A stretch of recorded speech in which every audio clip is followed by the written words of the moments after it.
कृष्ण।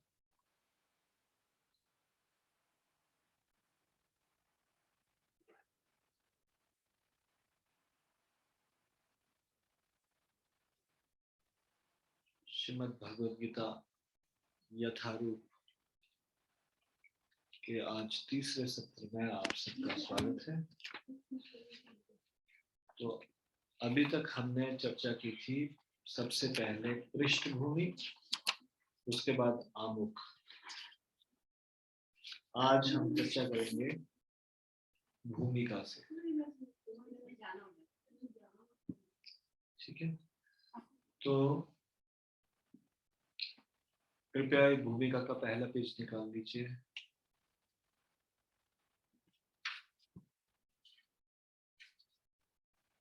तो आज के सेशन को हमने नाम दिया है spirit of Bhagwat Gita.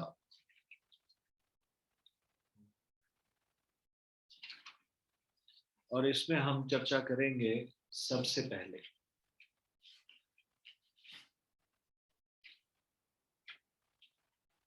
What is the importance of मंगलाचरण। मंगलाचरण क्यों पढ़ा जाए,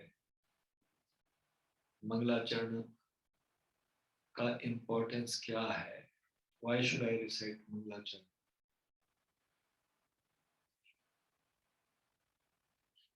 उसके बाद हम चर्चा करेंगे नेक्स्ट भगवत गीता क्या है।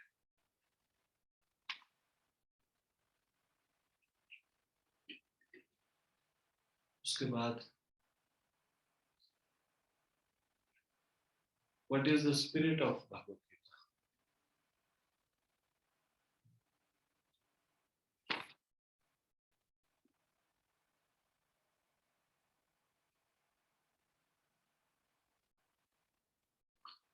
फिर उसके बाद कृष्ण कौन है।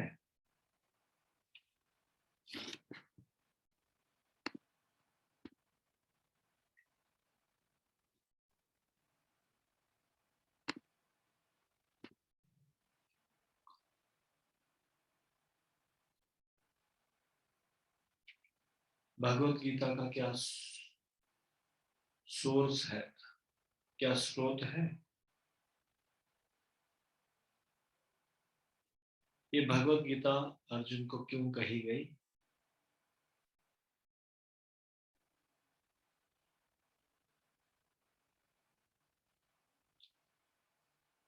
मैं कौन हूं, मेरी क्या पहचान है। भगवत गीता को कैसे एक्सेप्ट किया जाए, स्वीकार किया जाए। और तो ये हम इन चीजों पर चर्चा करेंगे आज।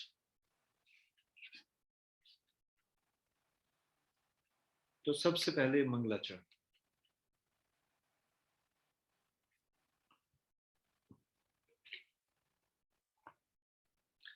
ये मंगलाचरण प्रार्थनाएं हैं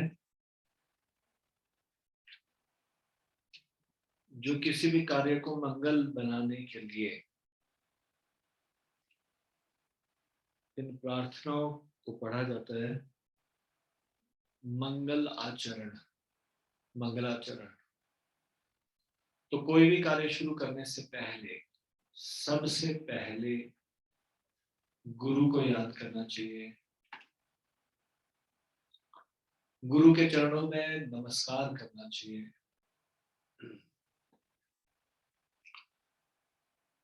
ये मंगलाचरण प्रार्थनाएं अद्भुत है।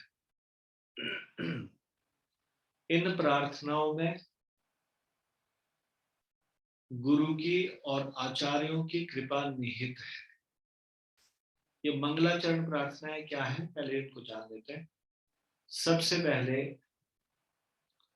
ये गुरु प्रणाम मंत्र है। और गुरु प्रणाम मंत्र क्या है। ओम अज्ञानतिमिरान्धस्य ज्ञानाञ्जनशलाकया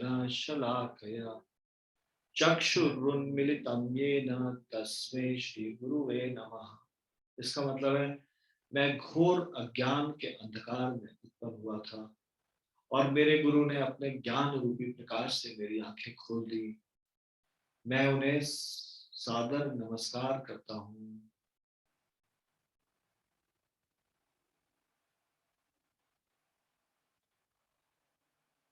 उसके बाद हमारे ब्रह्म मध्वा गौड़ीय संप्रदाय के प्रमुख आचार्य हुए रूप गोस्वामी, जो भी चैतन्य महाप्रभु की शिक्षाओं का पालन करते हैं उन लोगों को रूपानुगा भी बोला जाता है। रूपानुगा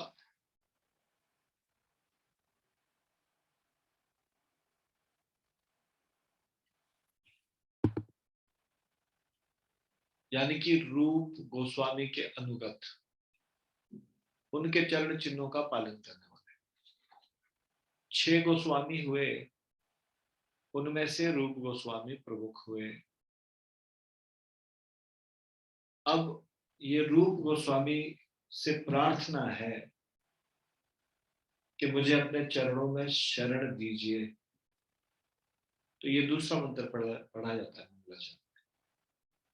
श्री चैतन्य मनोभीष्टम स्थापितम येन भूतले स्वयं रूपः कदा मह्यं ददाति स्वपदान्तिकम्।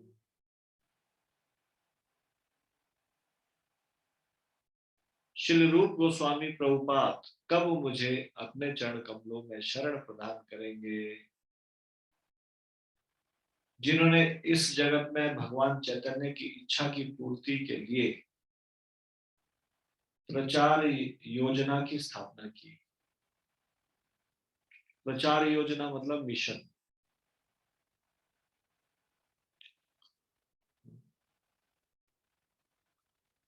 जिनके जीवन में कुछ उद्देश्य है,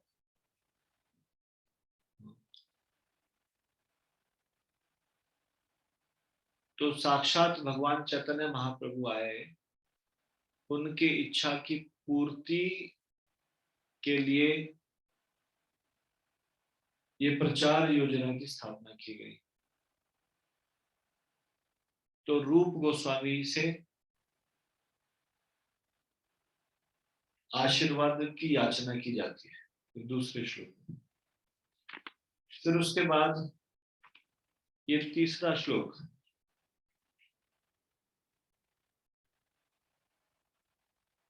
इस श्लोक में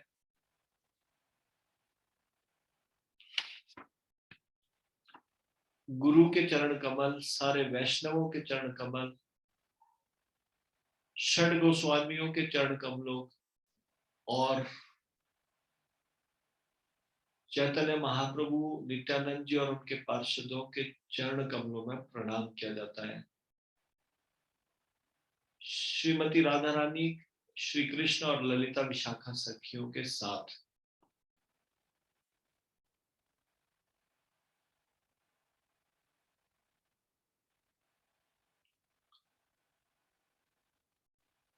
तो उसके बाद ये तीसरे श्लोक को पढ़ा जाता है।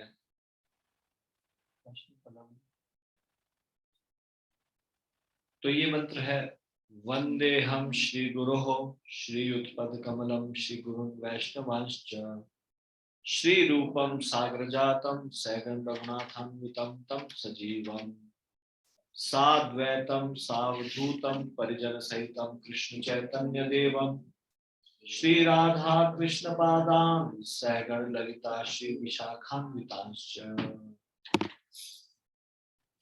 तो मंगलाचरण का तीसरा मंत्र। तो पहला क्या था, श्री गुरु प्रणाम। दूसरा था श्री रूप प्रणाम, रूप गोस्वामी का प्रणाम। और तीसरा है सपरिकर श्री हरि गुरु वैष्णव वंदना। सपरिकर मतलब कृष्ण के सारे परिकर, कृष्ण श्री कृष्ण, श्रीमती राधा रानी, ललिता विशाखा इत्यादि सखियां, और जितने भी वैष्णव है उनका और गुरु का उनकी वंदना।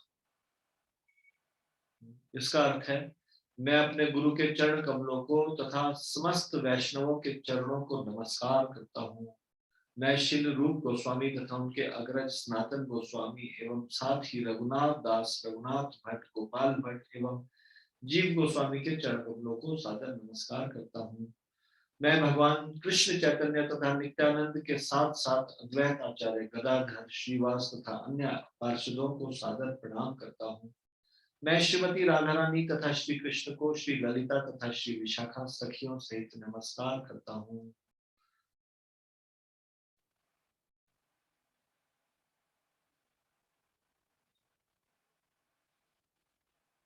तो जितने भी गुरु वृंद है, जैसे कि श्रील प्रभुपाद जी, उनके गुरु महाराज भक्ति सिद्धांत सरस्वती ठाकुर, उनके गुरु महाराज गौर किशोर दास बाबा जी, उनके गुरु महाराज भक्ति विनोद ठाकुर जी, उनके गुरु महाराज श्री जगन्नाथ दास बाबा जी। ये सारे के सारे गुरु परंपरा, ये गुरु परंपरा है। गुरु परंपरा में क्या आता है? सबसे पहले प्रभुपाद जी, फिर उनके गुरु भक्ति सिद्धांत सरस्वती ठाकुर, उनके गुरु गौर किशोर दास बाबा जी, उनके गुरु भक्ति विनोद ठाकुर और उनके गुरु जगन्नाथ दास बाबा जी।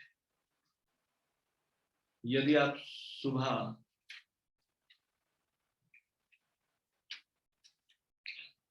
जब के समय में 5 बजे जूम में आते हैं, तो हम लोग ये बड़े वाला मंगलाचरण पढ़ते हैं, उसमें सबके प्रणाम तो बोले जाते हैं। यहाँ तो भगवत गीता में शॉर्ट मंगलाचरण बताया गया है, जिसमें कि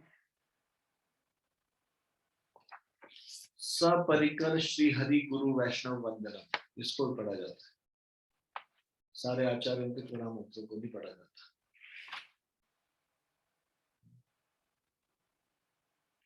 षड गोस्वामी, 6 गोस्वामी मुख्य गोस्वामी है। रूप गोस्वामी, सनातन गोस्वामी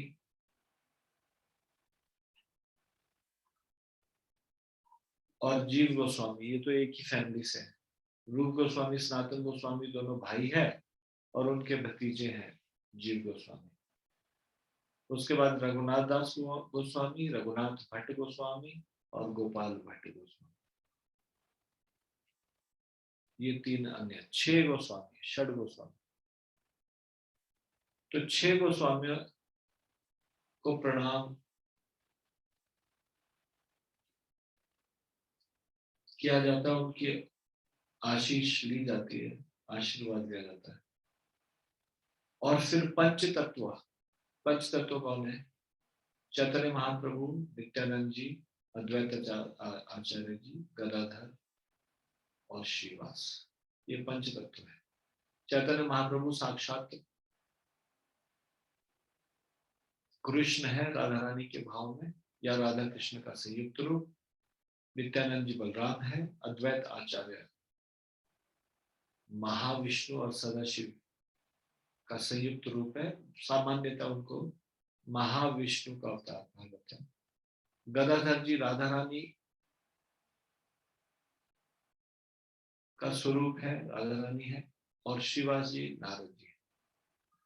तो इन सब को प्रणाम किया गया सिर्फ एक मंत्र में, इसमें सपरिकर श्री हरि गुरु वैष्णव वंदना।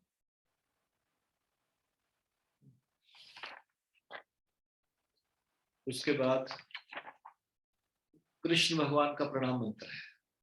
जब आप मंदिर में जाते हो और भगवान कृष्ण के आगे प्रणाम करते हो, तो आपको ये मंत्र पढ़ना चाहिए। तो ये मंगलाचरण का हिस्सा है। हे कृष्ण करुणा सिंधो दीन बंधो जगतपते गोपेश गोपिका कांत राधा कांत नमस्तुते। हे कृष्ण, आप दुखियों के सखा तथा सृष्टि के उद्गम है। आप गोपियों के स्वामी तथा राधा रानी के प्रेमी हैं। मैं आपको सादर प्रणाम करता हूँ। तो ये जब कृष्ण को प्रणाम करें तो ये मंत्र पढ़ना चाहिए। उसके बाद राधा रानी का प्रणाम मंत्र पढ़ना चाहिए। और राधा रानी का प्रणाम मंत्र है, तप्त कांचन गौरांगी राधे वृंदावनेश्वरी वृषभानु सुते देवी प्रणमामि हरि प्रिये। मैं उन राधा रानी को प्रणाम करता हूँ जिनकी शारीरिक कांति पिघले सोने के सदृश है, जो वृंदावन की महारानी है। आप राजा विश्वानु की पुत्री हैं और भगवान कृष्ण को अत्यंत प्रिय है। उसके बाद समस्त संसार में जितने भी वैष्णव हैं उनको प्रणाम किया जाता है।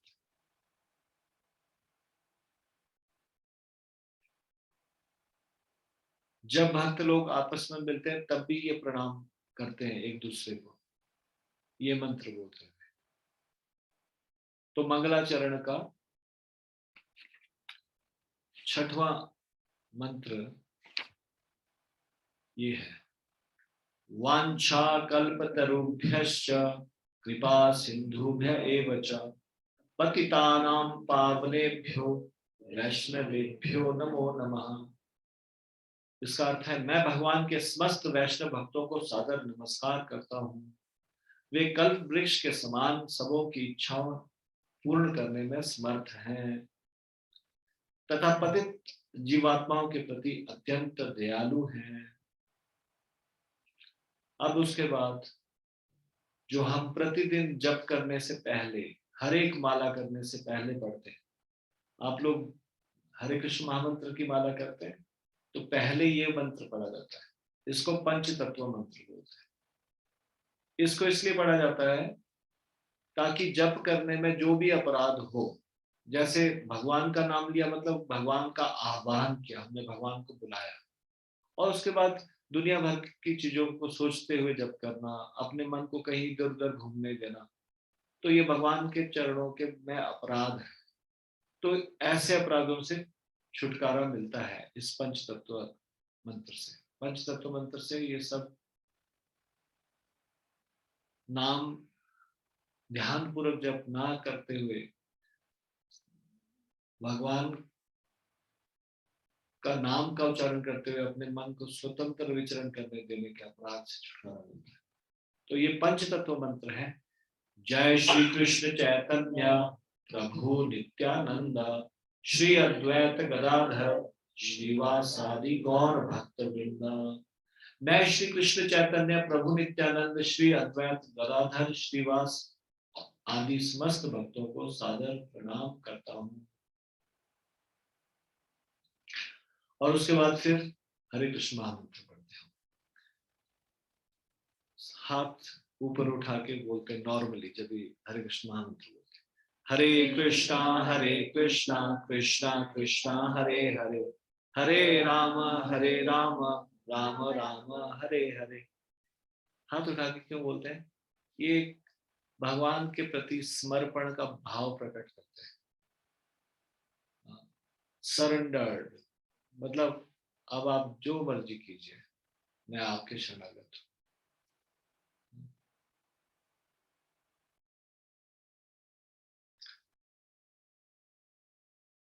जैसे कोई बंदूक लेके सामने आता है तो हाथ खड़ा करता है व्यक्ति, यानी कि समर्पण। तो ये भी समर्पण का ही भाव है, इसलिए हरे कृष्ण महामंत्र का जब करते हैं तो हाथ खड़ा।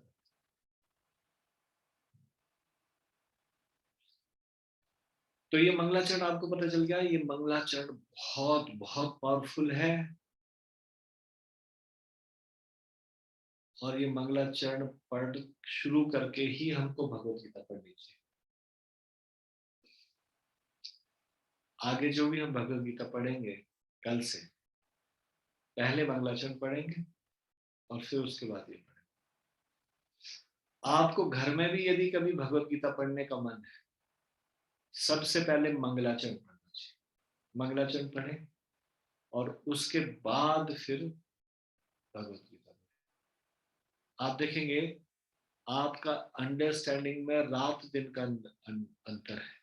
जब ये सारे आचार्यों की कृपा लेकर, गुरु की कृपा लेकर आप भगवत गीता पढ़ेंगे और सीधा आप भगवत गीता पढ़ेंगे तो रात दिन का अंतर होगा। हमारे गुरु वृंद, आचार्य वृंद, षड गोस्वामी, ये सब आपकी सहायता करने लग जाएंगे भगवत गीता को समझने के लिए। मुझे याद है पहली बार जब मैंने कभी लेक्चर दिया भगवत गीता के ऊपर, तो मुझे समझ में नहीं आ रहा था कि कैसे लेक्चर दें, कभी मैंने जिंदगी में लेक्चर नहीं दिया था। उस दिन जिनका लेक्चर था वो आया नहीं और मुझे देना पड़ा। ये बहुत कई साल पुरानी बात। तो फिर मैंने सोचा मैं कैसे लेक्चर दूंगा, मैंने कभी दिया नहीं।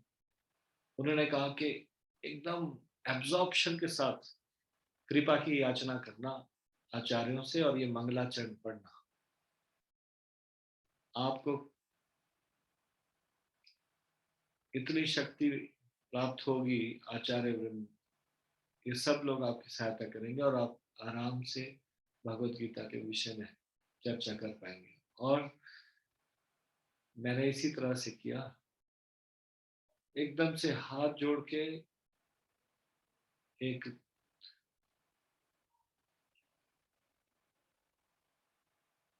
गंभीरता के साथ ये प्रार्थना की कि मैं अयोग्य हूँ, किस प्रकार से लेक्चर दूंगा। और इस प्रकार से मैंने देखा कि मंगलाचरण, पहला लेक्चर जो मैंने दिया था मंगलाचरण पढ़ा और उसके बाद लेक्चर कर देना शुरू किया, सारी चीजें याद आने लग गई, सही समय पे सही एग्जाम्पल याद आने लगे। ये मंगलाचरण सचमुच अद्भुत है। अगर आप भगवत गीता पढ़ेंगे आप देखेंगे आपकी अंडरस्टैंडिंग अलग है जब आप मंगलाचरण पढ़ के भगवत गीता पढ़ते हैं। तो ये मंगलाचरण साधारण नहीं है। ठीक है, मंगलाचरण के बारे में बात हुई। अब भगवत गीता क्या है?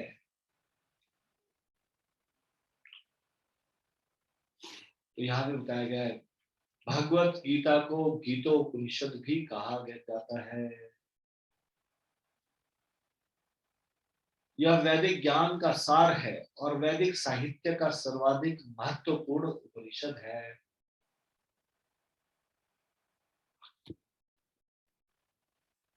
पूरे वैदिक ज्ञान का सार समझ लीजिए, निचोड़, गीतोपनिषद। अब प्रभुपाद जी ने इसको अंग्रेजी भाषा में लिखा था और बाद में ये हिंदी में ट्रांसलेट किया गया। तो प्रभुपाद जी इसमें बता रहे हैं, निस्संदेह भगवत गीता पर अंग्रेजी भाषा में अनेक भाष्य प्राप्त है। अतएव यह प्रश्न किया जा सकता है कि एक अन्य भाषा में एक अन्य भाष्य की क्या आवश्यकता है। इस प्रस्तुत संस्करण का प्रयोजन इस प्रकार बताया जा सकता है। फिर वो एक घटना बताते हैं कि हाल ही में एक अमेरिकी महिला ने मुझसे भगवत गीता के एक अंग्रेजी अनुवाद की संस्कृति चाही, रिकमेंडेशन, कौन सी भगवत गीता मैं पढ़ूं, अंग्रेजी भाषा में कौन सी भगवत गीता है जो कि जिससे कि मैं गीता को समझ पाऊं। भगवत गीता कौन सी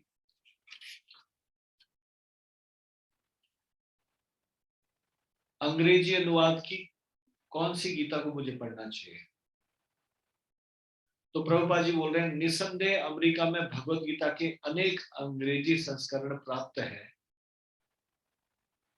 लेकिन जहां तक मैंने देखा है केवल अमेरिका ही नहीं अपितु भारत में भी कठिनाई से कोई प्रामाणिक संस्करण मिलेगा। क्योंकि लगभग हर एक संस्करण में भाष्यकार ने भगवत गीता यथारूप के मर्म को स्पर्श किए बिना अपने मतों को व्यक्त किया है।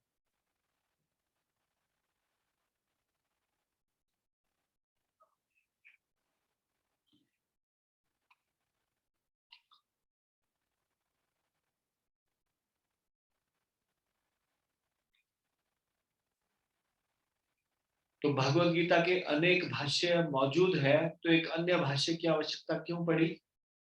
क्यों पड़ी? प्रभुपाद जी यहाँ बता रहे हैं,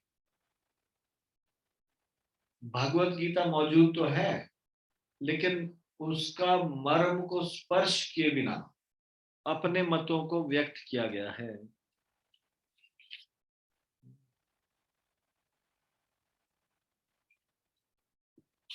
प्रभुपाद जी उसको इस प्रकार से लिखते हैं,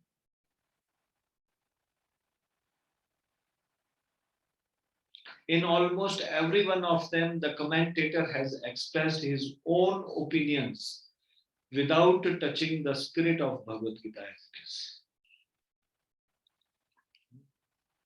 भगवत गीता यथारूप के मर्म को स्पर्श किए बिना अपने मतों को व्यक्त किया है। तो इसके बारे में हमने अभी चर्चा की थी पिछले दिनों। अपने मत कैसे व्यक्त किए हैं, जैसे कि वो सोचते हैं ये भगवत गीता एक काल्पनिक घटना बताई गई है समझाने के लिए, और फिर वो सोचते हैं कि धृतराष्ट्र मोह है,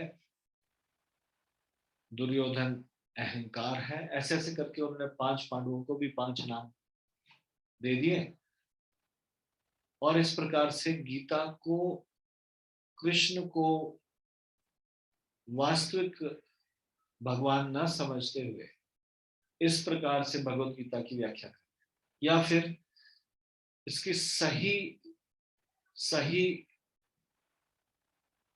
जो भगवत गीता का मर्म है उसको स्पर्श के बिना अपने मतों को व्यक्त किया। ऐसे भगवत गीता को पढ़ने से भ्रमित हो जाएगा व्यक्ति। इस प्रकार के संस्करण बाजार में उपलब्ध है।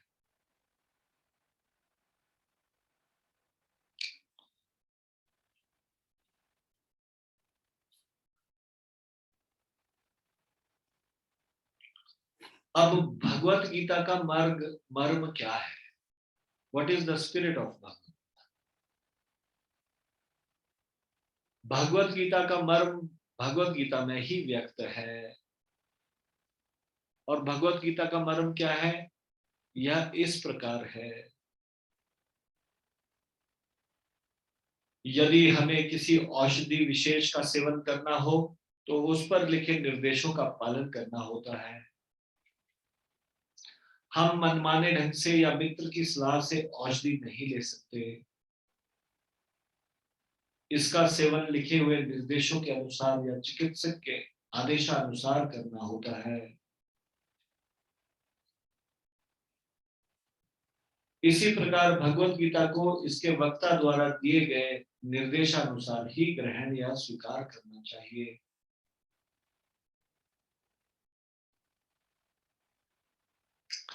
मान लीजिए कोई व्यक्ति बीमार पड़ा है और उसके बहुत सारे मित्र उससे मिलने आते हैं,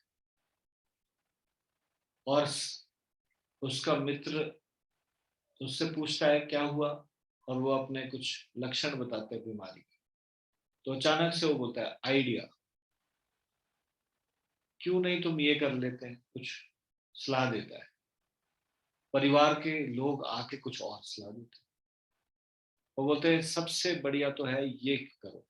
आपने देखा आजकल सब लोग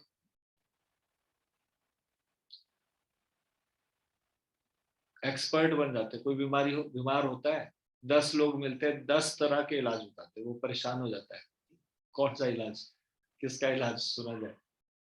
तो मान लीजिए 10 तरह के लोग 10 तरह का इलाज बताए, लेकिन फिर एक डॉक्टर आए जिसने की अच्छे से पढ़ाई की है, MBBS डिग्री प्राप्त की है, या फिर वो कुशल वैद्य है, और वो नब्ज देखे या एग्जामिन करे और फिर बताए मेडिसिन। तो आपका मित्र कितना भी प्रिय क्यों ना हो, आप अपने माता पिता से कितना भी प्रेम करते हो, लेकिन किसकी बात सुनी जानी चाहिए? चिकित्सक की, क्योंकि वो प्रामाणिक व्यक्ति है, प्रामाणिक स्रोत से दवाई लेना चाहिए। अपने मनमाने ढंग से या मित्र की सलाह से औषधि नहीं ली जा सकती।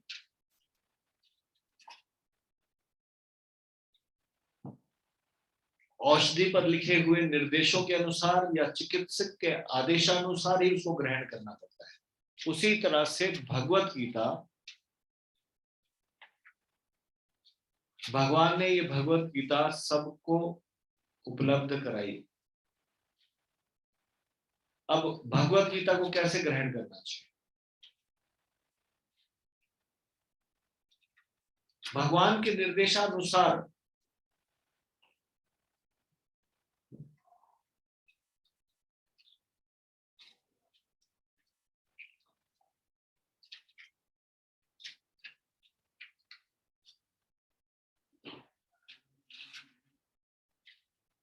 भगवत गीता के वक्ता भगवान श्री कृष्ण हैं।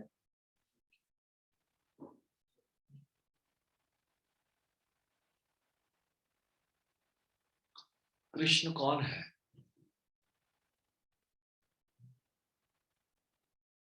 भगवत गीता के प्रत्येक पृष्ठ पर उनका उल्लेख भगवान के रूप में हुआ है। ये कोई व्यक्ति थोड़ी नहीं है जो 5000 वर्ष पहले उत्पन्न हुआ, एक सामान्य व्यक्ति। सामान्य व्यक्ति नहीं है। भगवत गीता में प्रत्येक पृष्ठ पे उसका भगवान, उनका उल्लेख भगवान के रूप में हुआ है। निसंदेह भगवान शब्द कभी कभी किसी भी अत्यंत शक्तिशाली व्यक्ति या किसी शक्तिशाली देवता के लिए भी प्रयुक्त होता है, और यहाँ पर भगवान शब्द निश्चित रूप से भगवान श्री कृष्ण को एक महान पुरुष के रूप में सूचित करता है। अगर कोई कहे कि शास्त्रों में कई बार एक महान पुरुष को भी भगवान बोल दिया जाता है, तो महान पुरुष तो कृष्ण है ही है, लेकिन हम कैसे माने कि कृष्ण भगवान है?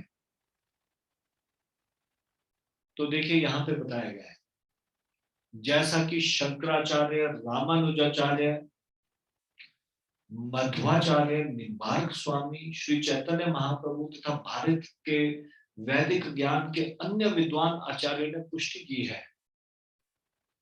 तो पहली बात तो जितने भी बड़े बड़े आचार्य उन्होंने पुष्टि की है कि कृष्ण भगवान है। कैसे माने कि कृष्ण भगवान है? शंकराचार्य, रामानुजाचार्य, मध्वाचार्य, निम्बार्क स्वामी, श्री चैतन्य महाप्रभु और भी वैदिक ज्ञान के विद्वानों ने, आचार्यों ने पुष्टि की है कि कृष्ण भगवान है। दूसरा, भगवान ने स्वयं भगवत गीता में अपने को परम पुरुषोत्तम भगवान कहा है। ब्रह्म संहिता में, अन्य पुराणों में, विशेषतया श्रीमद् भागवतम में, जो भागवत पुराण के नाम से विख्यात है, वे इसी रूप में स्वीकार किए गए हैं, कृष्णस्तु भगवान स्वयं। अतएव भगवत गीता हमें भगवान ने जैसे बताई वैसे ही स्वीकार करनी चाहिए। यानी कि जब तक कृष्ण को भगवान नहीं मानेंगे, तब तक यदि भगवत गीता को पढ़ भी लेंगे तब भी समझ में नहीं आने वाली, भगवत गीता समझ में नहीं आएगी। पहली कंडीशन क्या है? ये समझना पड़ेगा कि कृष्ण भगवान है, कृष्ण एक महापुरुष है, ऐसा नहीं।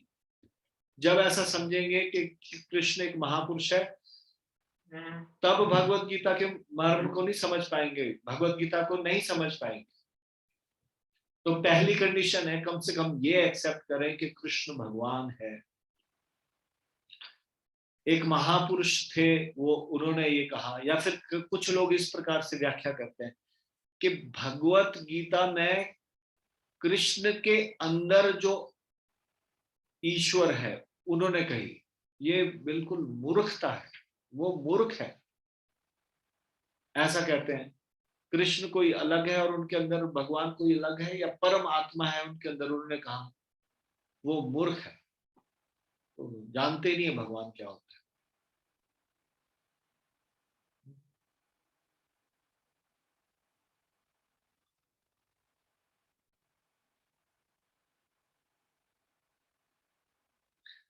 भगवत गीता आई कहां से? इसका सोर्स क्या है?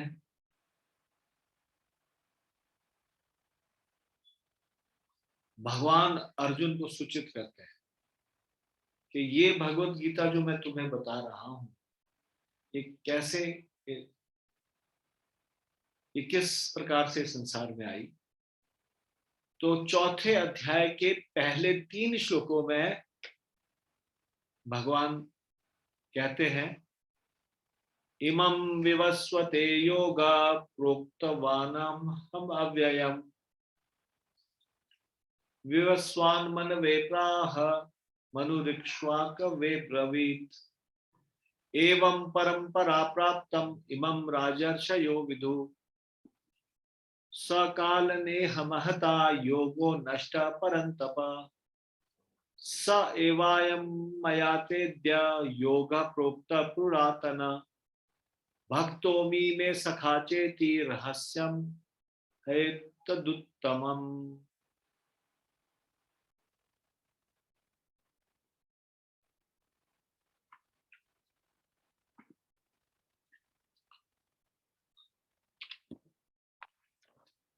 तो भगवान ये रहस्य अर्जुन को बता रहे हैं चौथे अध्याय। भगवत गीता कहाँ से कहाँ से?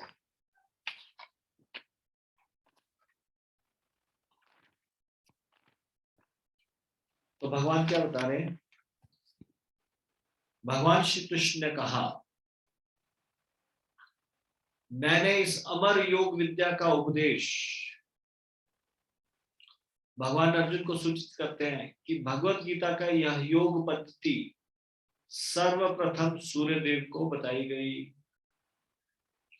सूर्यदेव हमने चर्चा की थी, सूर्यदेव एक पोस्ट का नाम है, व्यक्ति का नाम नहीं है। जैसे इंस्पेक्टर एक पोस्ट का नाम है, व्यक्ति का नाम नहीं है।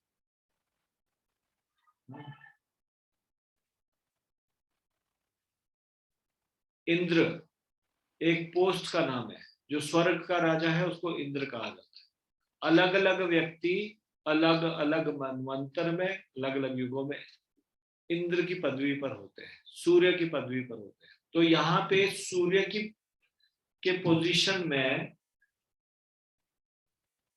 विवस्वान, तो विवस्वान जो सूर्य की पोजीशन पे बैठे हैं उनको, तो सबसे पहले ये उपदेश किसको दिया गया? सूर्यदेव विवस्वान को दिया, और विवस्वान ने मनुष्यों के पिता मनु को उपदेश दिया।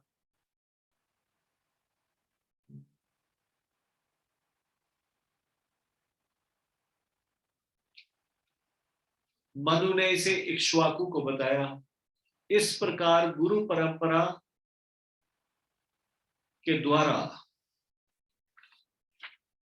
यह योग पद्धति एक वक्ता से दूसरे वक्ता तक पहुंचती रही, लेकिन कालांतर में यह छिन्न भिन्न हो गई। फलस्वरूप भगवान को इसे फिर से बताना पड़ रहा है, इस बार अर्जुन को कुरुक्षेत्र के युद्ध स्थल में। तो पहले ये ज्ञान एक व्यक्ति से दूसरे व्यक्ति तक आता था, कैसे? गुरु शिष्य परंपरा के द्वारा ही आता था, लेकिन पहले राज ऋषियों की परंपरा थी, जो राजा भी और ऋषि भी। राज ऋषि क्या होता है? जो राजा भी है और ऋषि भी। तो राज ऋषि,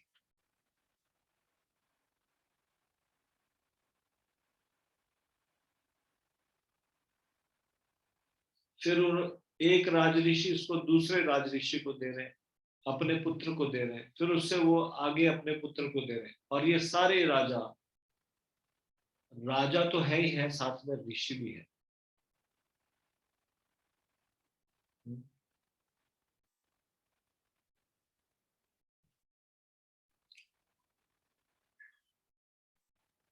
लेकिन कालांतर में ये छिन्न भिन्न हो गई, और इसलिए भगवान को इसको फिर से बताना पड़ रहा है। भगवान अर्जुन को ये रहस्य बता रहे हैं।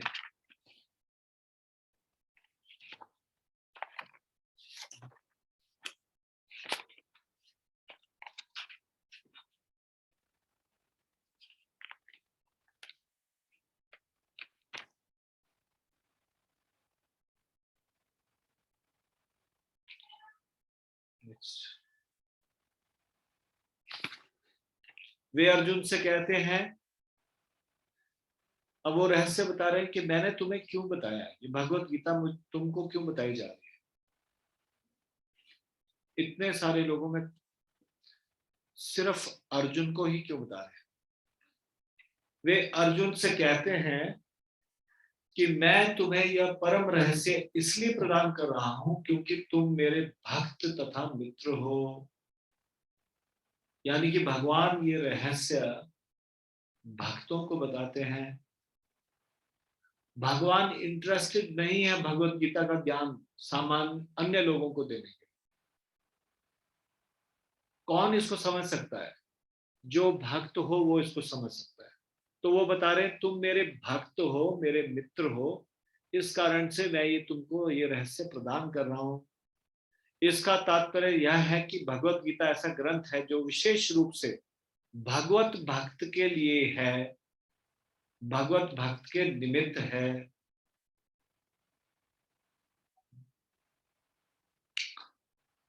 तो भगवत गीता ग्रंथ किसके लिए है? भगवत भक्त के लिए है।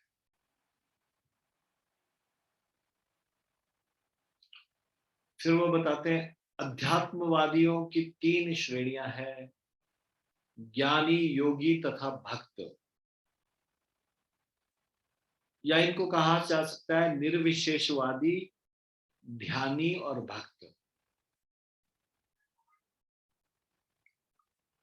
यहां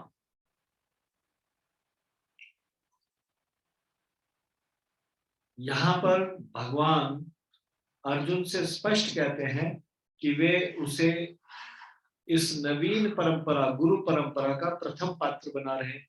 देखिए, एक गुरु परंपरा पहले चली आ रही थी, वो क्या थी? राज ऋषियों की परंपरा। वो छिन्न भिन्न हो गई। अब वो एक नई गुरु शिष्य परंपरा का शुरुआत कर रहे हैं और अर्जुन के माध्यम से। अब अर्जुन को ये ज्ञान दे रहे हैं और एक नया सूत्रपात कर रहे हैं। हमेशा भगवान के ज्ञान को गुरु परंपरा के द्वारा समझना चाहिए। इस नवीन परंपरा, गुरु परंपरा का प्रथम पात्र बना रहे हैं क्योंकि प्राचीन परंपरा खंडित हो गई है। अतएव यह भगवान की इच्छा थी कि सूर्यदेव से चली आ रही विचारधारा की दिशा में ही अन्य परंपरा स्थापित की जाए और उनकी यह इच्छा थी कि उनकी शिक्षा का वितरण अर्जुन द्वारा नए सिरे से हो। वे चाहते थे कि अर्जुन भगवत गीता ज्ञान का प्रामाणिक विद्वान बने। अतएव हम देखते हैं कि भगवत गीता का उपदेश अर्जुन को विशेष रूप से दिया गया।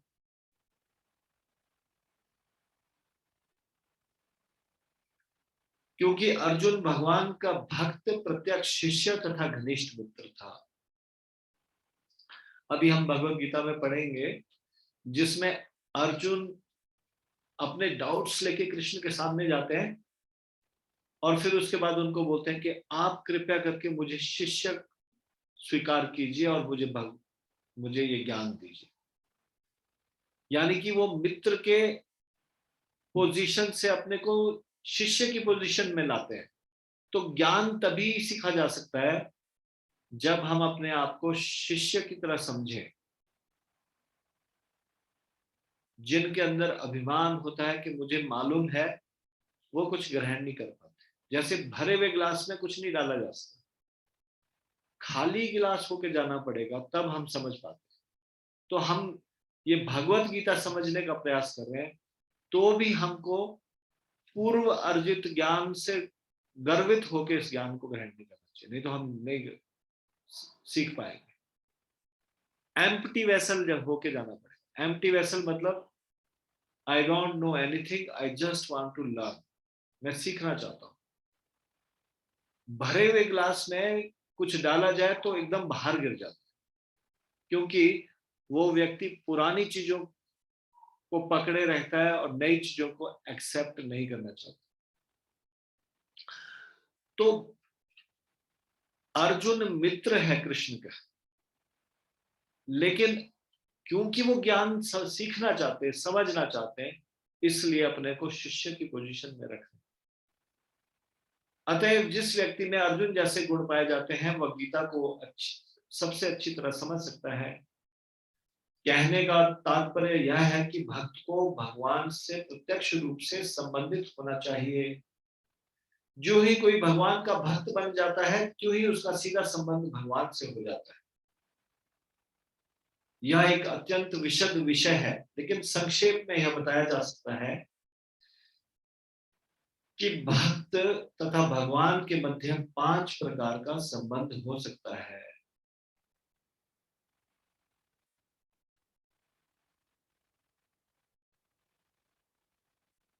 तो हर एक जीव का भगवान से 5 प्रकार का संबंध है।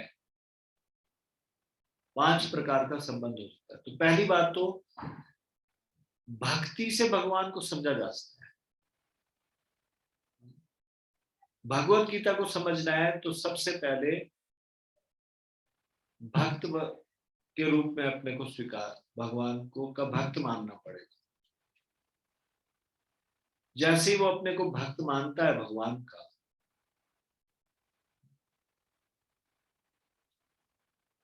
तो फिर वो इस ज्ञान को ग्रहण कर सकता है। लेकिन भक्त कैसे होते हैं? भक्त और भगवान में 5 प्रकार का संबंध होता है।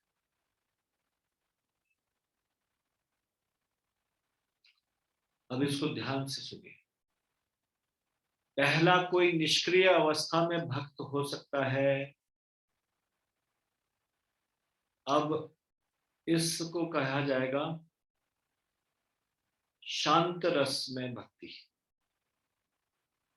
भगवान का भक्त शांत रस में,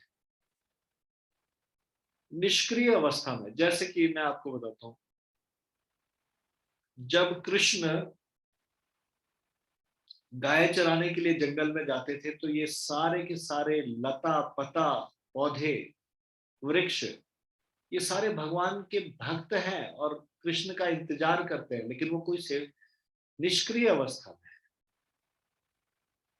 कोई प्रैक्टिकल सेवा नहीं कर पा रहे। हाँ, इस प्रकार से सेवा कर रहे हैं कि फल उगा रहे हैं, फूल उगा रहे हैं कृष्ण के लिए, लेकिन निष्क्रिय अवस्था ही मानी जाएगी।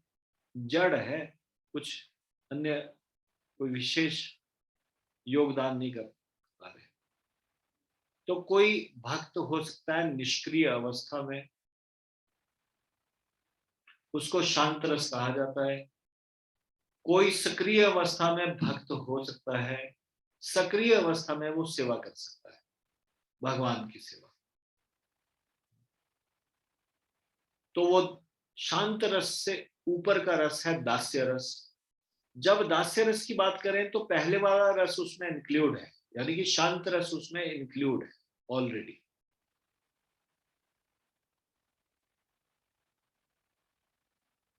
तीसरा है उससे एक ऊंचा रस, वो है साख्य रस। साख्य रस में नीचे के 2 रस पहले से इंक्लूड है, दास्य रस और शांत रस। क्योंकि सखा कई बार उनकी सेवा करते हैं, सेवा भी कर सकते हैं और मित्रता वाला व्यवहार भी कर सकते हैं। दास्य भक्त मित्रता का व्यवहार नहीं कर सकता, इसलिए। लेकिन जो साख्य भक्त है वो दास्य रस भी हो सकता है और मित्रता का व्यवहार भी कर सकता है, और निष्क्रिय अवस्था में भी रह सकता है। तो ये तीनों चीजें उसमें इंक्लूड होती है। साख्य रस से ऊंचा भाव है, ऊंचा रस है वात्सल्य रस। कोई माता या पिता के रूप में भक्त हो सकता है।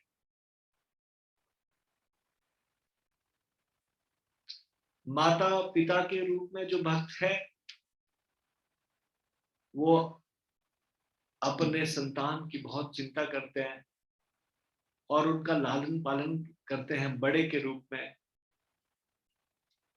उनको भोजन खिलाना, खिलाना पिलाना, नहलाना, ये साख्य भक्त ऐसे नहीं करते, साख्य भक्त में।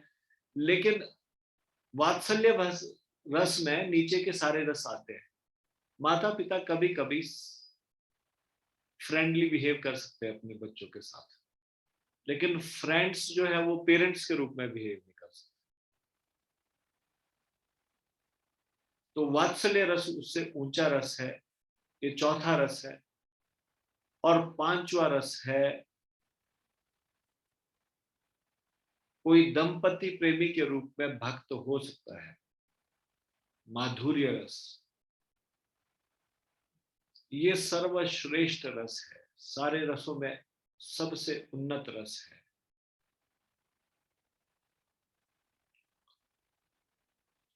माधुर्य रस में भी गोपियां, कृष्ण की प्रेयसियां और कृष्ण की पत्नियां, महिषिणियां, पटरानियां, द्वारका की महारानियां, ये सभी इस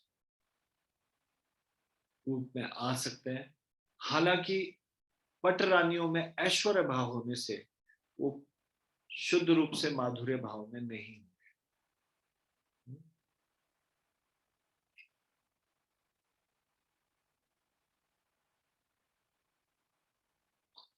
अर्जुन का कृष्ण से संबंध सखा के रूप में था। निसंदेह इस मित्रता सख्य भाव तथा भौतिक जगत में प्राप्य मित्रता में आकाश पाताल का अंतर है। यह दिव्य मित्रता है जो हर किसी को प्राप्त नहीं हो सकती। निसंदेह प्रत्येक व्यक्ति का भगवान से सीधा संबंध होता है और यह संबंध भक्ति की पूर्णता से ही जागृत होता है। अब एक महत्वपूर्ण बात, आप जितने भी लोग हैं, आप सब लोगों का एक भगवान से नित्य संबंध है, सीधा संबंध है। और ये संबंध जागृत होगा भक्ति की पूर्णता से। किंतु वर्तमान जीवन की अवस्था में हमने न केवल भगवान को भुला दिया है, अभी तो हम भगवान के साथ अपने शाश्वत संबंध को भी भूल चुके हैं। लाखों करोड़ों जीवों में से प्रत्येक जीव का भगवान के साथ नित्य विशिष्ट संबंध है। यह स्वरूप कहलाता है। भक्ति योग की प्रक्रिया द्वारा यह स्वरूप जागृत किया जा सकता है। तब यह अवस्था स्वरूप सिद्धि कहलाती है। यह स्वरूप की अर्थात स्वाभाविक या मूलभूत स्थिति की पूर्णता कहलाती है। अतएव अर्जुन भक्त था और मैत्री में वह भगवान के संपर्क में था। यानी कि जब आप भक्ति में पूर्णता को प्राप्त करेंगे और भगवान आपकी भक्ति से संतुष्ट है, तो आपको नित्य लीला में प्रवेश, या जहां पे भी भगवान इस जिस भी ब्रह्मांड में लीला कर रहे होंगे, वहां पे आपके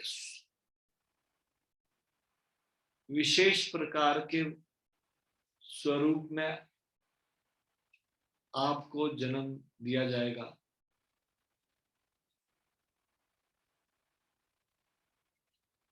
और इस प्रकार से ये स्वरूप जागृत होगा।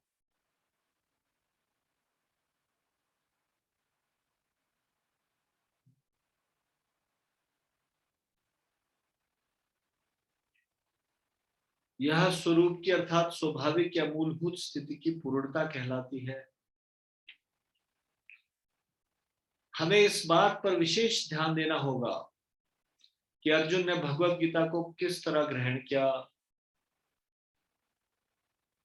उसका वर्णन दशम अध्याय में इस प्रकार हुआ है। तो कैसे भगवत गीता को एक्सेप्ट किया जाना चाहिए? How should Bhagavad Gita be accepted?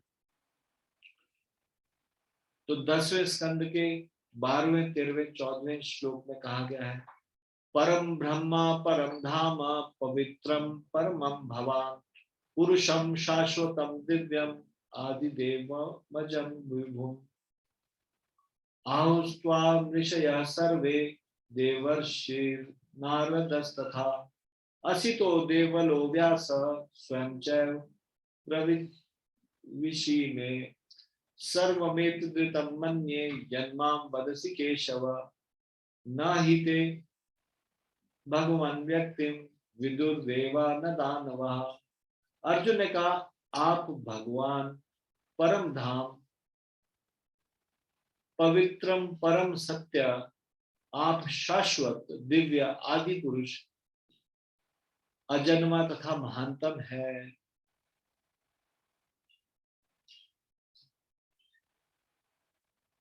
अब अर्जुन भगवान की बात को सत्य मानने का कारण बता रहे हैं। वो कह रहे हैं, आपकी बात को मैं सत्य कैसे मान सकता हूं, क्यों मानता हूं? तो यहां पे बता रहे, नारद, असित, देवल तथा व्यास जैसे समस्त महामुनि आपके विषय में इस सत्य की पुष्टि करते हैं, और अब आप स्वयं मुझसे यह घोषणा कर रहे हैं। क्या घोषणा कर रहे हैं? कि वो परम भगवान है। मतलब कृष्ण खुद से कह रहे हैं कि मैं परम भगवान हूं, और जितने भी ये बड़े बड़े महामुनि हैं, नारद, असित, देवल, व्यास, ये सारे महामुनि इस बात की पुष्टि कर रहे हैं। हे कृष्ण, आपने जो कुछ कहा है उसे पूर्ण रूप से मैं सत्य मानता हूं। हे प्रभु, ना तो देवता ना असुर ही आपके व्यक्तित्व को समझ सकते हैं।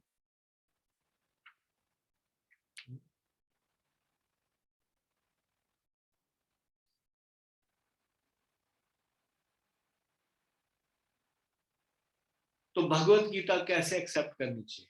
जैसे इन महामुनियों ने एक्सेप्ट की, भगवान को परम सत्य मानते हुए, परम धाम, और ये साधारण वाणी न समझते हुए,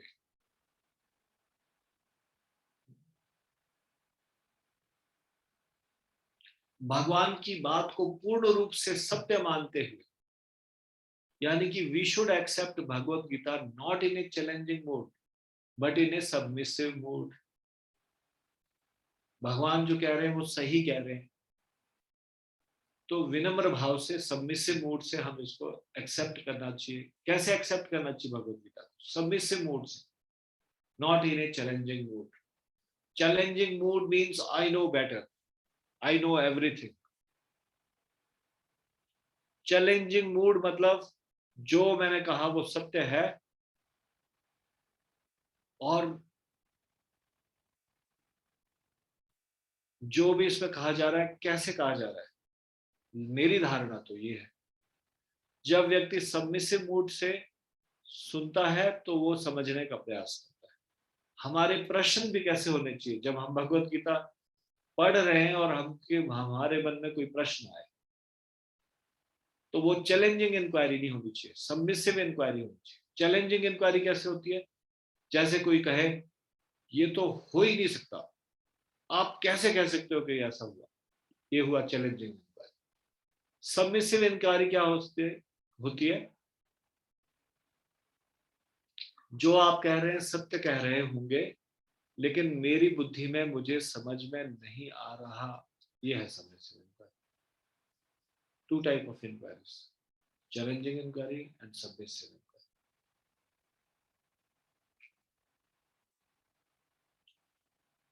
तो भगवान कृष्ण को भगवान मानते हुए, और फिर इन महामुनियों ने जिस प्रकार से स्वीकार किया भगवान को परम सत्य मानते हुए, फिर हम भगवत गीता को समझ सकते हैं। इस प्रकार से हमको इनको एक्सेप्ट करना चाहिए।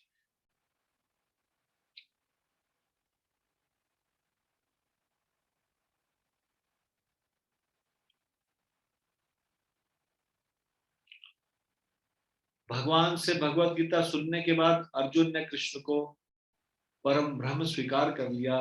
प्रत्येक जीव ब्रह्म है, लेकिन परम पुरुषोत्तम भगवान परम ब्रह्म है। परम धाम का अर्थ है कि वे सबों के परम आश्रय या धाम है। पवित्रम का अर्थ है कि वे शुद्ध है और भौतिक कल्मश से रंजित है। पुरुषम का अर्थ है कि वे परम भोक्ता है, शाश्वत अर्थात सनातन, दिव्यम अर्थात दिव्य, आदि देवम भगवान अजम अजन्मा तथा विभुम अर्थात महानतम है। कोई यह सोच सकता है कि चूंकि कृष्ण अर्जुन के मित्र थे, अतएव अर्जुन यह सब चाटुकारिता के रूप में कह रहे हैं। लेकिन अर्जुन भगवत गीता के पाठकों के मन से इस प्रकार के संदेह को दूर करने के लिए अगले श्लोक में इस प्रशंसा की पुष्टि करते हैं, जब वह कहते हैं कि कृष्ण को मैं ही भगवान नहीं मानता, अपितु नारद, असित, देवल और व्यासदेव जैसे महापुरुष भी स्वीकार करते हैं।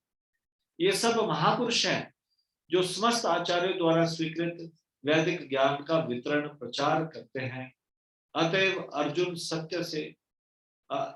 अर्जुन कृष्ण से कहते हैं कि वे जो कुछ भी कहते हैं उसे वह पूर्ण सत्य मानते हैं। सर्वमेत धृतम मन्ये, आप जो कुछ भी कहते हैं मैं उसे सत्य मानता हूं।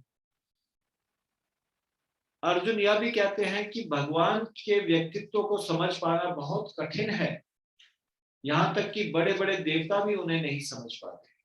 अतएव मानव भक्त बने बिना भगवान कृष्ण को कैसे समझ सकता है।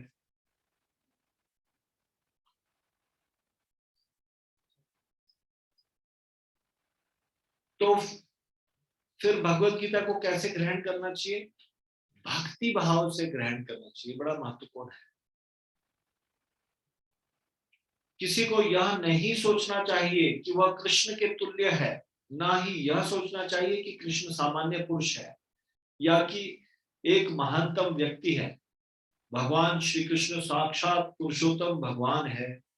अतएव भगवत गीता के कथानुसार या भगवत गीता को समझने का प्रयत्न करने वाले अर्जुन के कथानुसार हमें सिद्धांत रूप में कम से कम इतना तो स्वीकार कर लेना चाहिए कि श्री कृष्ण भगवान है, और उसी विनीत भाव से हम भगवत गीता को समझ सकते हैं। जब तक कोई भगवत गीता का पाठ विनम्र भाव से नहीं करता है, तब तक उसे समझ पाना अत्यंत कठिन है, क्योंकि यह एक महान रहस्य है। तो ये सीक्रेट इसमें रिवील किया गया, ये सीक्रेट बताया गया। यदि आप भगवत गीता को अच्छे से समझना चाहते हैं तो आपको सबसे पहले ये समझना होगा कि कृष्ण भगवान है, और विनम्र भाव से इसको स्वीकार करना होगा, नहीं तो आप इसको स्वीकार नहीं कर सकते, आप इसको समझ नहीं सकते। क्यों समझा जाए कि कृष्ण भगवान है? भगवान ने स्वयं कहा, और आचार्यों ने भी इसकी पुष्टि की, शंकराचार्य इत्यादि, महामुनि, असत, नारद मुनि, असत, देवल इत्यादि, ये सब इस बात की पुष्टि करते हैं। इसलिए भगवत गीता को किस तरह से ग्रहण किया जाए जो भगवत गीता को समझ पाए, ये जो प्री रिक्वायरमेंट है, जो ये एलिजिबिलिटी है, योग्यता है, ये यहाँ पे बताई गई। तो आज हम इतना ही चर्चा करेंगे, बाकी भूमिका का ही अगला भाग हम अगले हफ्ते चर्चा करेंगे। आज की चर्चा में से यदि आपका कोई प्रश्न है या आपकी टिप्पणी है तो कृपया हाथ।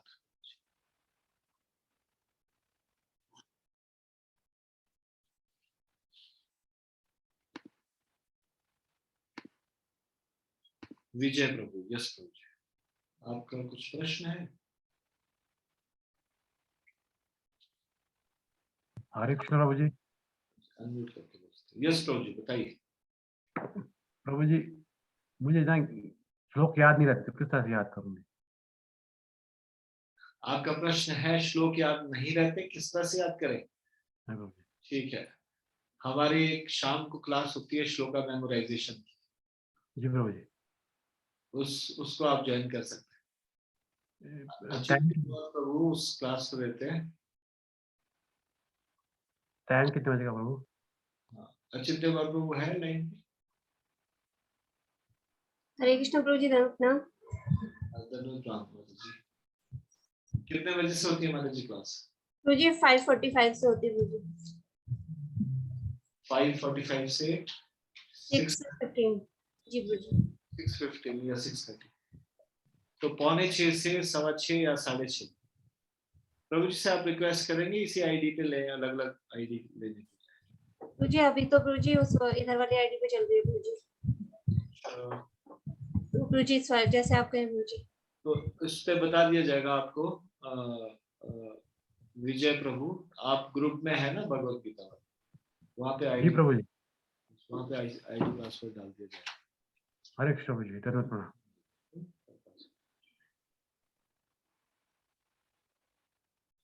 ठीक है।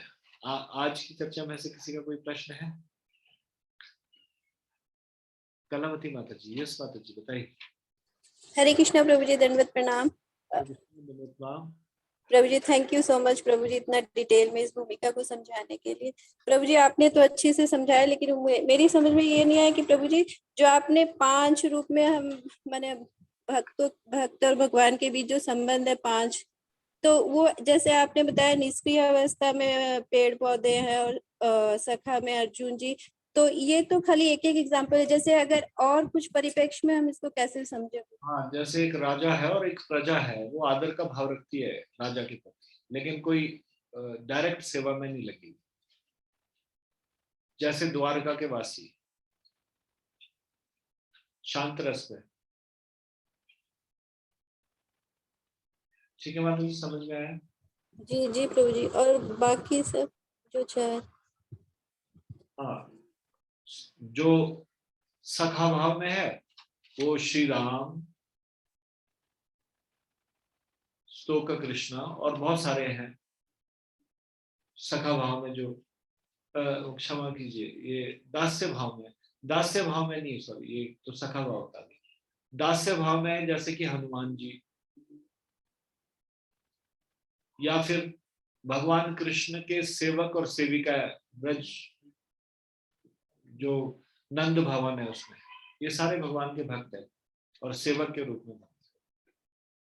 ठीक है। साख्य भाव में अर्जुन, सुबल सखा, मधुमंगल सखा, श्री राम सखा इत्यादि। वात्सल्य भाव में नंद महाराज, यशोदा महारानी, रोहिणी, वसुदेव, देवकी या वरिष्ठ गोप जितने भी है वो वात्सल्य भाव में।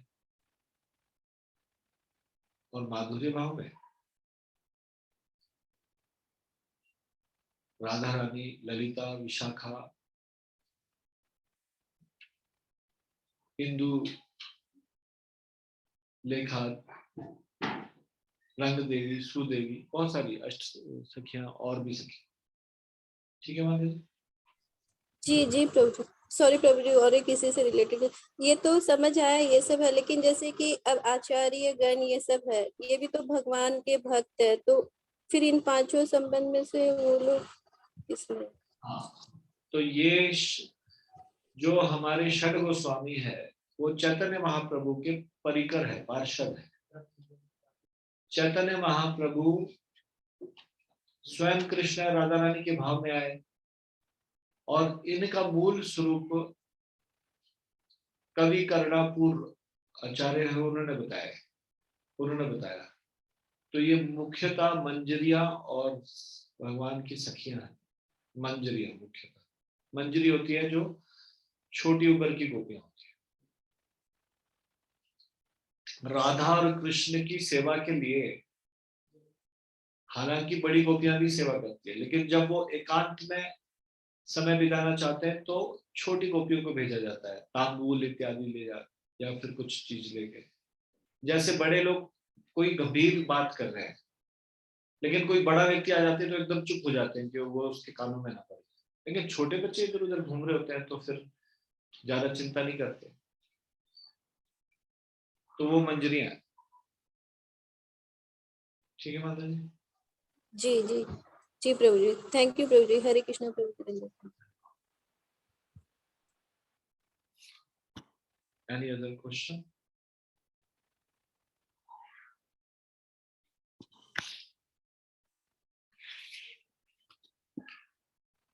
रीना त्रिवेदी माता जी, यस माता जी।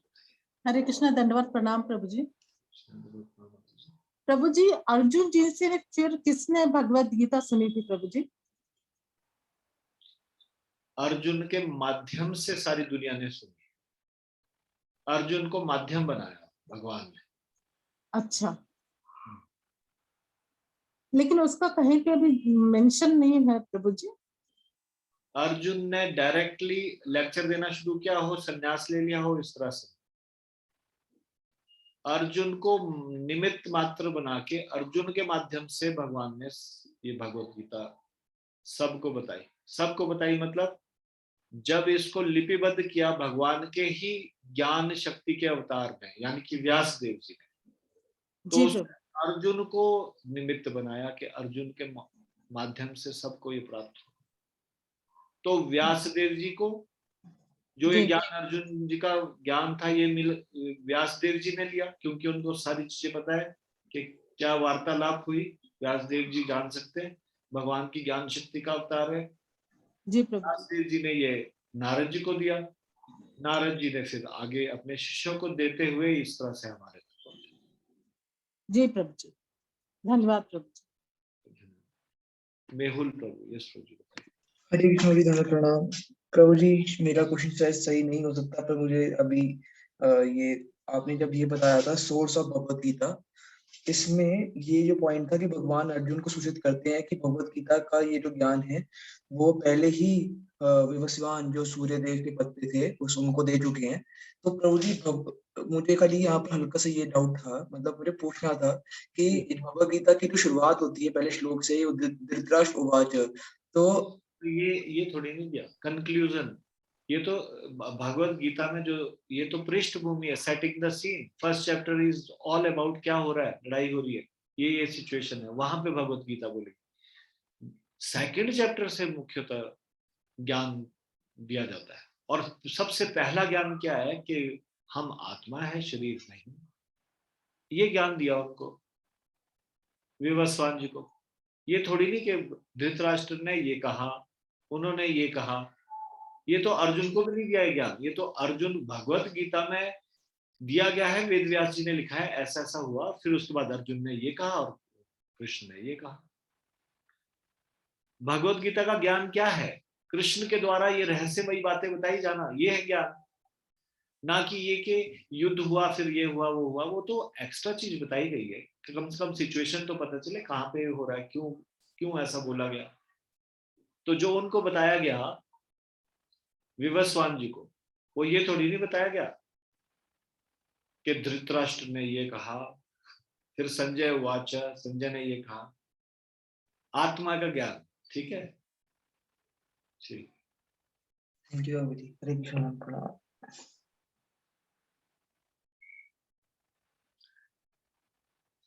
ठीक है, आप सब लोगों का बहुत बहुत धन्यवाद। यदि संभव हो एक्स्ट्रा पढ़ के आइएगा भगवत गीता में, जहां तक आज हमने पढ़ा वहां से पहले, और कुछ प्रश्न मन में आते तो उसको ध्यान में रखिएगा। और फिर हम तो पढ़ ही रहे यहाँ पे, अगर कोई घर से पढ़ के नहीं भी आ गया तो ना तो कोई प्रश्न उत्तर दिए जा रहे अगले हफ्ते के लिए जो आपको सॉल्व करके लेके आने, और ना कोई बहुत ज्यादा उम्मीद रखी जा रही। अगर आप पढ़ के आए तो बहुत बढ़िया, नहीं तो फिर साथ साथ तो पढ़ाया ही जाएगा। कम से कम आप भगवत गीता खोल के सामने बैठ के इसको पढ़ें, इतना आपसे अपेक्षा की जाती है। आप कम से कम काम भी कर रहे हैं और साथ में सुन भी रहे हैं, उससे इतना लाभ नहीं हो पाएगा। ये संडे वाली क्लास हफ्ते में एक दिन होती है, इसमें कम से कम आपको कॉपी पेन लेके बैठना चाहिए, कॉपी पेन लेके बैठना चाहिए, भगवत गीता खोल के बैठना चाहिए, इंपॉर्टेंट पॉइंट्स को अंडरलाइन करना चाहिए पेंसिल से। इस तरह से आप एकदम अच्छे से सीख जाओगे भगवत गीता। सारे प्रश्नों के उत्तर आपके पास होंगे, औरों के प्रश्नों के भी उत्तर दे पाएंगे, क्योंकि आपने बहुत गहराई से इसको पढ़ा होगा। हम इसमें एक भी शब्द नहीं छोड़ रहे, शुरुआत से पढ़ रहे हैं। और अभी भूमिका को भी हम अच्छे से पढ़ के फिर प्रथम अध्याय में जाएंगे। प्रथम अध्याय अच्छे से पढ़ने के बाद उसको थोड़ा रिवीजन भी करेंगे। इस तरह से हम पूरा, जब हम पूरा 18 अध्याय पढ़ लेंगे तो आपको बहुत कॉन्फिडेंस आ जाएगा कि आपको कुछ मालूम है। इसके लिए आपको ऐसे नहीं सुनना पड़ेगा, चलते फिरते गाड़ी में बैठ के ऐसे नहीं। 1 घंटा आपको, मतलब 1 ही घंटा है देखा जाए तो, 2:15 से 3:15 मेनली। वैसे 2 बजे से 3:30 तक होता है, 2 बजे से मंगलाचरण, माफ कीजिएगा, जय राधा माधव, उसके बाद फिर मंगलाचरण और ये श्लोक और ये भगवद गीता पढ़ना, और उसके बाद फिर प्रश्न उत्तर। टोटल प्रोग्राम 1.5 घंटे का है, 2 से 3:30। 2 से 3:30 आपको अपने को अवेलेबल रखना चाहिए बिल्कुल। अगर आप इस तरह से करते हैं, भगवद गीता लेके बैठते हैं, कॉपी पेन लेके बैठते हैं, निश्चित तौर पे आप ये पूरा होने के बाद आपको बहुत कॉन्फिडेंस होगा कि आपने भगवद गीता को अच्छे से पढ़ा है। और अगर कुछ नहीं समझ में आएगा तो आप प्रश्न पूछ सकते हैं, या अन्य लोग प्रश्न पूछते हैं तो उससे आपको लाभ होगा। हालांकि हम स्लो चल रहे हैं, लेकिन थोड़ा थोड़ा ही करें, पर जो समझे उसको अच्छे से समझ जाए। ठीक है, तो इसको हम यहीं पे विराम देते हैं अभी। श्रीमद् भगवद गीता की जय, शिल प्रभुपाद की जय, निताई गौर प्रेमानंद।